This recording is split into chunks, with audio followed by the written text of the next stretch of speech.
ทิวทัศน์บ่อปลาตอนมีพายุ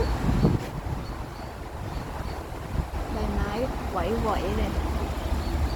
ถ้าเราอยู่ในบ้านอยู่ในกุฏเนี่ยเราปลอดภัยมาปีนี้ไม่ได้เจอนกสามัญประจำวัดเลยอ่ะเพราะว่าตรงที่เห็นข้างหน้านี้เดิมเป็นสะพานให้ชมบ่อปลานกก็จะเดินย่องๆแต่ตอนนี้ไม่เจอแล้ว